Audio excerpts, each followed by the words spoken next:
बौद्ध माउसीमा गोष्ठी केन्द्र ठारे आभासी माध्यम आम डाक्तरखाना को उद्घाटन कले मुख्यमंत्री। बौद्ध माउसीमा गोष्ठी केन्द्र ठारे सोमवार अपराह्न 4टा समय आभासी माध्यम आम डाक्तरखाना को मुख्यमंत्री श्रीजुक्त नवीन पट्टनायक उद्घाटन करिसेंती। एहा द्वारा साधारण लोके सुविधारे अधिक स्वास्थ्य सेवा पाइपारिबे बोली मुख्यमंत्री कहिथिले।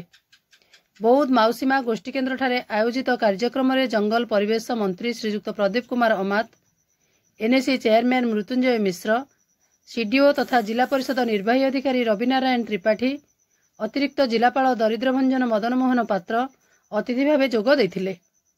कार्यक्रम रे जिला मुख्य स्वास्थ्य अधिकारी डॉक्टर जयकृष्ण मिश्र, जन स्वास्थ्य अधिकारी डॉक्टर मदन मोहन प्रधान, जिला चिकित्सा मुख्य डॉक्टर संघमित्रा पंडा, अतिरिक्त जिला जनस्वास्थ्य अधिकारी डॉक्टर बीके हेम्ब्रम, जिला कार्यक्रम संयोजक रूपक महापात्र, डॉक्टर किशोर चंद्र पट्टनायक समेत अन्य माने जोग देथिले।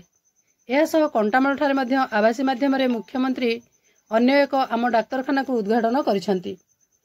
कंटामाल ठारे आयोजित कार्यक्रम रे जिला योजना बोर्ड अध्यक्ष तथा कंटामाल विधायक महिधर राणा अतिथि भाव में जोग देथिले। आम हॉस्पिटल रूपांतरीकरण कार्यक्रम रे डिस्ट्रिक्ट हेडक्वार्टर हॉस्पिटल रूपांतरीकरण होइछि। निश्चित भाव में ये स्वास्थ्य सेवा क्षेत्र में माननीय मुख्यमंत्री जो दर्शन प्रत्येक जीवन मूल्यवान ताकू कार्यकारी कर सहायक।